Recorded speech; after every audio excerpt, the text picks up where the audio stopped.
Então, para começar, galera, vamos começar já colocando lenha na fogueira aqui, não, brincadeira.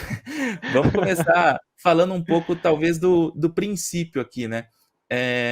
Muita gente se pergunta, né? Putz, o que geralmente a gente precisa para decidir, né? Entre desenvolver um aplicativo nativo ou multiplataforma, né? E, assim, muita gente pergunta qual é melhor, né? Na verdade, essa não é a pergunta certa, né? Na verdade, eles podem ser melhores dependendo do contexto, né? Mas ambos atendem a maioria dos casos, né? Então, eu queria que vocês falassem um pouco disso, nas experiências que vocês têm, obviamente. Como vocês definiriam aí, né, essa distinção entre aplicativos nativos e multiplataforma? Quando vocês acham que um é mais adequado do que o outro? Vocês têm algum case em que fez mais sentido uma abordagem ou outra? Para a gente poder também começar a se posicionar no tema primário aqui, né? Então, Danilão, se você quiser começar falando, cara, da sua experiência, o que você acha que deve pautar essa decisão, né, entre desenvolver um aplicativo nativo ou multiplataforma, né? Legal. Eu penso muito assim. Eu sempre fui muito adepto de linguagens, vamos dizer, híbridas, né? Que nem o Venilton falou, que começou com outro nome, era desenvolvimento híbrido, quando eu peguei lá com Ionic, depois eu fui para Xamarin, agora com Flutter, né? Então, o que acontece? Nativo, eu penso que são, pelo menos para mim, são quando a gente precisa de coisa muito especializada em termos de device. Porque hoje em dia, principalmente que eu falo com o Flutter, as linguagens de hoje em dia, está muito mais fácil o desenvolvimento, muito mais rápido. Você, com uma base de código só, você entrega para iOS, entrega para Android, e agora com o Flutter para Windows, para Mac, para Linux, para web e para muitos outros, né? Então, eu acho que depende muito do que você quer. Lógico que teve situações em que o Venilton sabe, a gente também trabalhou junto, numa startup onde precisava de ajuste fino, principalmente para GPS.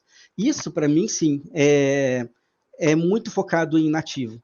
Porque esses ajustes muito finos do hardware, de que você tem que escovar o device mesmo, são casos mesmo para desenvolvimento nativo.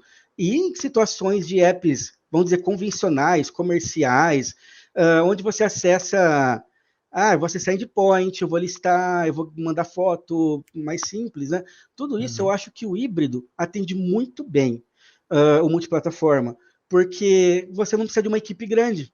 Um programador já entrega nas duas plataformas já. E tudo também depende do quanto a empresa tem de budget, né? Se ela consegue manter um Android, um iOS, desenvolvedores, né, bancar os dois, beleza. Se não, com desenvolvimento híbrido, e em Flutter, etc., ele consegue entregar muito mais. Pelo menos eu penso isso. Para mim, aplicações mais do dia a dia dá para fazer perfeitamente em linguagem tipo Flutter. Eu acho que o ponto que o Danilo falou aí que é importante, né? Tudo vai depender do domínio de aplicação que você está querendo explorar no final das contas, né? E um aspecto também que é fundamental é a equipe que você tem também, né, Danilão? Você até falou sobre isso, né? Então, assim, não adianta nada você ter uma equipe que, por exemplo, manja demais, assim, de Java e Kotlin, e você talvez querer iniciar um projeto mobile em Flutter, né? Sua equipe vai ter ali a curva de aprendizado, então dependendo das skills e das características do seu time, isso também pode pautar uma decisão de projeto para você conseguir entregar valor com mais agilidade, né? Então, esses aspectos são bem importantes, muito bem levantados aí pelo Danilão. E, na sua opinião, Igão, assim, acho que é muito um complemento do que a gente está falando aqui, né, cara? Mas fala um pouco aí da sua experiência, né, com foco mais em desenvolvimento nativo agora, né, em Android.